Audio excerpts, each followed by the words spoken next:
Hello friends. अगला topic है atmospheric refraction. Atmosphere में जो लाइट का रिफ्रैक्शन होता है उसके हम कुछ फिनोमिना इस टॉपिक में पढ़ेंगे।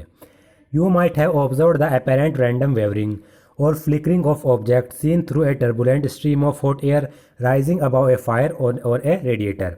आपने देखा होगा जब आग जलती है, आग के ऊपर हॉट एयर बन जाती है। देखिए, मान लीजिए ये आग जल रही है, इस आग के ऊपर की जो एयर होगी वो हॉट हो जाती है, गर्म हो जाती है।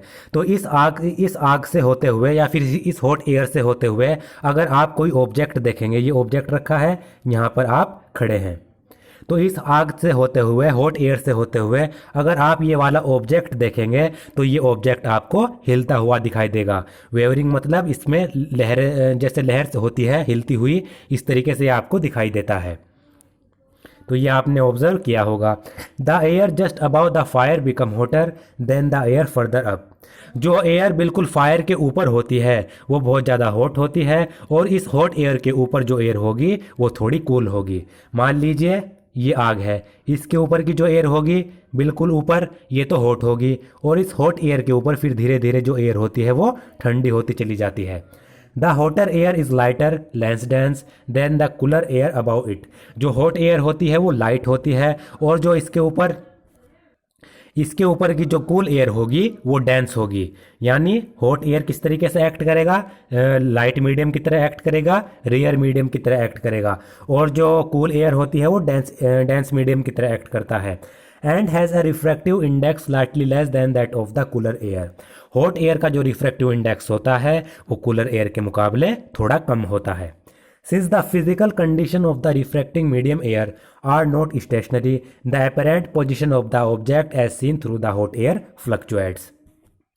और जो कि रिफ्रैक्टिंग मीडियम है हमारे पास एयर, इस एयर की जो फिजिकल कंडीशन है वो भी स्टेशनरी नहीं है। एयर की फिजिकल कंडीशन लगातार बदलती रहती है, कभी वो ज़्यादा गर्म हो जाती है, कभी थोड़ी ठंडी हो जाती है। तो इसके कारण जो ऑब्जेक्ट की जो पोजीशन है, जो हम हॉट एयर से होते हुए देख रहे हैं, वो भी हमें हिलती हुई दिखाई देती है। अब देखिए, ये हमारे पास एयर है, हॉट एयर, ये कोई ऑब्जेक्ट यहाँ पर इसमें आग जल रही है, ये हमारे पास इसके ऊपर आग जल रही है, यहाँ की जो एयर है वो हॉट है और यहाँ की जो एयर है वो थोड़ी कूल है।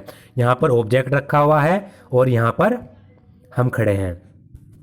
अब मान लीजिए इस ऑब्जेक्ट से कोई रे आई, यहाँ पर एयर क्या है, ये एयर है हमारे पास हॉट एयर। ऑब्जेक्ट यहाँ से कूल एयर से हॉट एयर में ये रे एंटर करेगी, यानी डेंस मीडियम से रेयर मीडियम में एंटर कर रही है। तो नॉर्मल से जो ये रे है ये नॉर्मल से दूर की तरफ जाएगी रेयर मीडियम में, तो ये इस तरीके से नॉर्मल से दूर की तरफ जाएगी। हमें जब हम इसको पीछे खींचेंगे तो हमें यहाँ पर दिखाई देगा ऑब्जेक्ट। अब मान लीजिए ये जो एयर है हॉट एयर, ये थोड़ी बहुत ठंडी हो गई, इसका टेम्परेचर थोड़ा बहुत कम हो गया, फिर इससे ऑब्जेक्ट से रे आएगी, वो अब इसके मुकाबले जितनी पहले इसमें बेंडिंग हुई थी उसके मुकाबले ये एयर, ये जो रे है ये थोड़ी कम बेंड होगी, क्योंकि जो यहाँ की जो एयर है ये थोड़ी कम हॉट हो गई है, यानी इसका टेम्परेचर थोड़ा कम हो गया है। तो लाइट रे आई इस ऑब्जेक्ट से, अब की बार कम बेंडिंग हुई तो यहाँ पर दिखाई देगी। जब हम इसको पीछे खींचेंगे हमें ये ऑब्जेक्ट की अपेरेंट पोजिशन यहाँ पर दिखाई देगी। और अब क्या हुआ, अब मान लीजिए ये एयर और ज़्यादा हॉट हो गई, इसका टेम्परेचर और ज़्यादा बढ़ गया, तो फिर यहाँ पर इसके और ज़्यादा इसमें बेंडिंग होगी, हमें ये थोड़ा ऊपर दिखाई देगा। तो इस तरीके से इसमें फ्लक्चुएशन होता रहता है, कभी ऑब्जेक्ट यहाँ पर दिखाई देगा, कभी यहाँ पर, कभी कोई और पोजीशन पर, क्योंकि एयर की जो फिजिकल कंडीशन है, एयर की जो दशा है या फिर एयर की कंडीशन है वो लगातार बदलती रहती है। इसके कारण ऑब्जेक्ट की जो पोजीशन है वो भी लगातार हिलती हुई हमें दिखाई देती है। इसको इस तरीके से हम बना के देखते हैं। ये हमारे पास एयर है, ऊपर जो मीडियम है हमारे पास एयर का मीडियम है, यहाँ पर हम खड़े हैं, यहाँ पर ऑब्जेक्ट रखा हुआ है। तो ऑब्जेक्ट से रे आई, ये इस पर हमने नॉर्मल डाल दिया, ऑब्जेक्ट से रे आई, यहाँ का जो मीडियम है ये हॉट एयर है तो वो थोड़ी नॉर्मल से दूर की तरफ बैंड होगी। अब क्या हुआ, थोड़ा कूल हो गया, फिर एक रे आएगी वो नॉर्मल की तरफ बैंड होगी। इस तरीके से पोजीशन हमें इनकी अलग अलग दिखाई देती हैं। This wavering is thus an effect of atmospheric refraction of light by the Earth's atmosphere on a small scale in our local environment। तो ऑब्जेक्ट की जो ये वेवरिंग हो रही है, ऑब्जेक्ट हिलता हुआ दिखाई दे रहा है, ये एटमॉस्फेरिक रिफ्रैक्शन के कारण हो रहा है, यानी जो अर्थ एटमॉस्फेयर है उसके कारण लाइट का रिफ्रैक्शन होना। और ये हमारे जो लोकल एनवायरनमेंट है, यानी हमारे आसपास का जो एनवायरनमेंट है, उसमें ये हमें दिखाई देता है। The twinkling of stars is a similar phenomena on a much larger scale. और एटमॉस्फेयर के कारण जो लाइट का रिफ्रैक्शन होता है, उसके कारण एक और प्रोसेस होता है, वो होता है ट्विंकलिंग ऑफ स्टार्स, यानी तारों का टिमटिमाना। लेकिन जो ये तारों का टिमटिमाना होता है, स्टार्स की ट्विंकलिंग होती है, लार्जर स्केल पे होती है। Let us now see how we can explain it. अब हम देखते हैं ट्विंकलिंग ऑफ स्टार्स को हम किस तरीके से एक्सप्लेन कर सकते हैं। The twinkling of a star is due to atmospheric refraction of starlight. तारे जो टिमटिमाते हैं वो स्टारलाइट के एटमॉस्फेरिक रिफ्रैक्शन के कारण होते हैं, यानी इस सितारों से जो रोशनी आ रही है उसका एटमॉस्फेयर में रिफ्रैक्शन होगा, जिसके कारण हमें वो टिमटिमाते हुए दिखाई देते हैं। The starlight on entering the earth atmosphere undergoes refraction continuously before it reaches the earth. जो स्टारलाइट होती है, तारों की जो रोशनी होती है, वो हमारे अर्थ के एटमॉस्फेयर में एंटर करने के बाद उसमें लगातार रिफ्रैक्शन होता रहता है, और रिफ्रैक्शन होने के बाद वो हमारे आंखों तक पहुंचती है, यानी वो स्टारलाइट अर्थ तक पहुंचती है। The atmospheric refraction occurs in a medium of gradually changing refractive index. जो एटमॉस्फेरिक रिफ्रैक्शन है वो ऐसे मीडियम में होता है जिसका रिफ्रैक्टिव इंडेक्स लगातार चेंज होता रहता है। हमारे जो एटमॉस्फेयर है उसका रिफ्रैक्टिव इंडेक्स लगातार चेंज होता रहेगा, वो कभी भी स्टेशनरी या स्थिर नहीं रहेगा। Since the atmosphere bends starlight toward the normal, the apparent position of the star is slightly different from it actual position. क्योंकि जो एटमॉस्फेयर होता है वो स्टारलाइट को नॉर्मल की तरफ बेंड कर देता है, तो स्टार की जो अपेरेंट पोजीशन होती है वो उसकी एक्चुअल पोजीशन से डिफरेंट होती है। क्योंकि जो स्पेस है वो रेयर मीडियम है और जो हमारा एटमॉस्फेयर है वो डेंसर मीडियम है, तो स्टारलाइट रेयर मीडियम से डेंसर मीडियम में एंटर करेगी, तो स्टारलाइट नॉर्मल की तरफ बेंड होगी।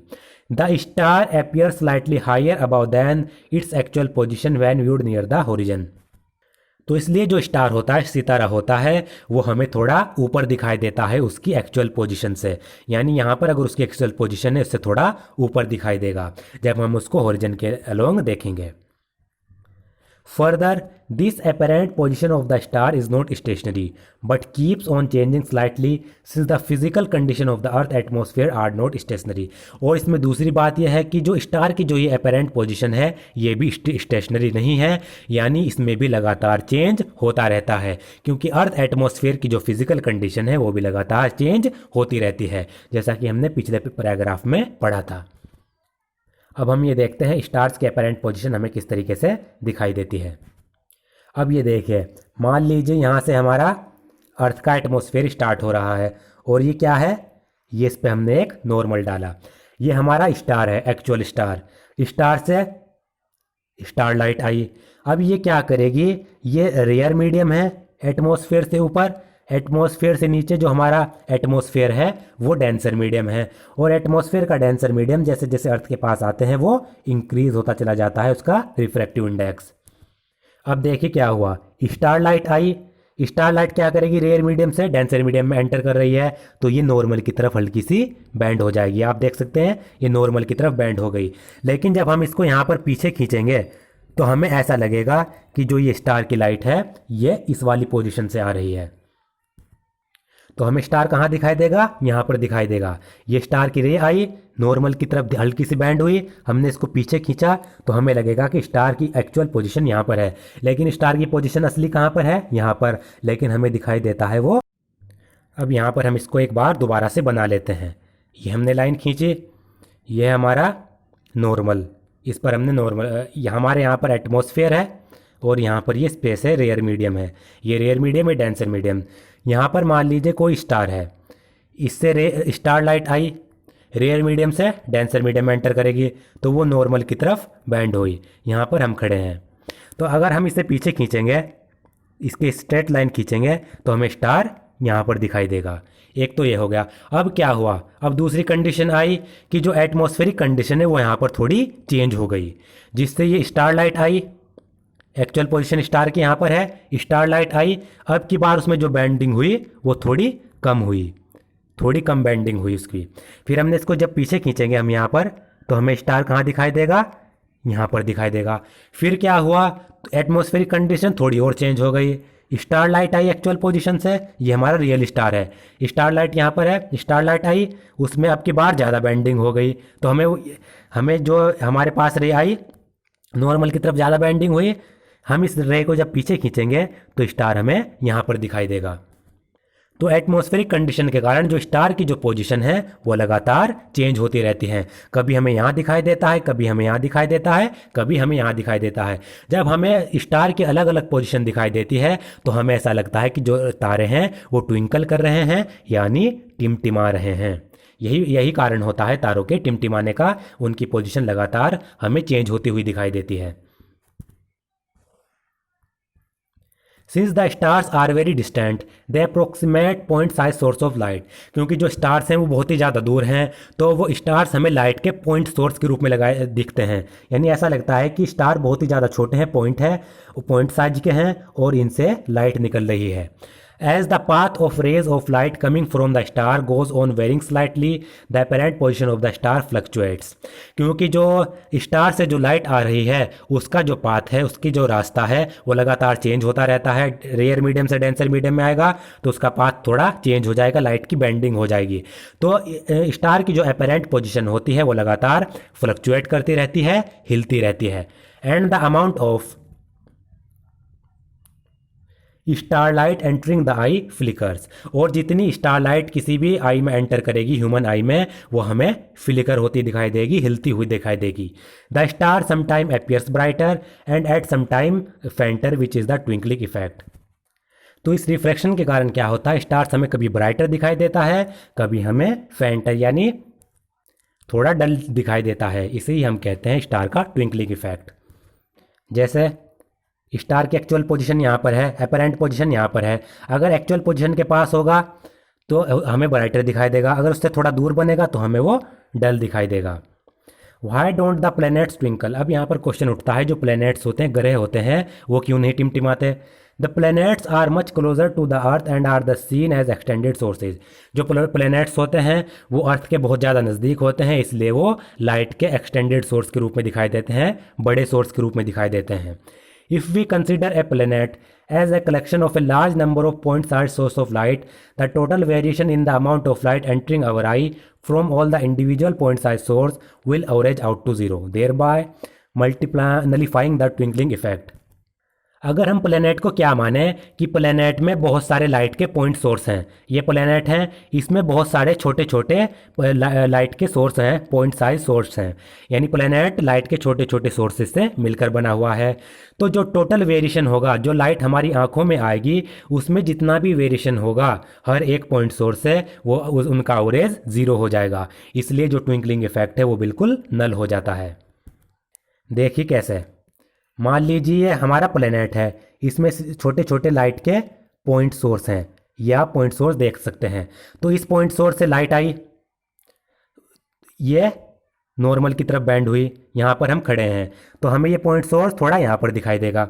इस पॉइंट सोर्स से लाइट आई, नॉर्मल की तरफ थोड़ा कम बैंड हुई, हमें पॉइंट सोर्स थोड़ा यहाँ पर दिखाई देगा। ये वाला पॉइंट सोर्स आई, नॉर्मल की तरफ ज़्यादा बैंड हो गई, ये वाला पॉइंट सोर्स हमें यहाँ पर दिखाई देगा। तो इनमें क्या होता है, आधे पॉइंट सोर्स तो ब्राइट दिखाई देते हैं, आधे पॉइंट सोर्स डल दिखाई देते हैं।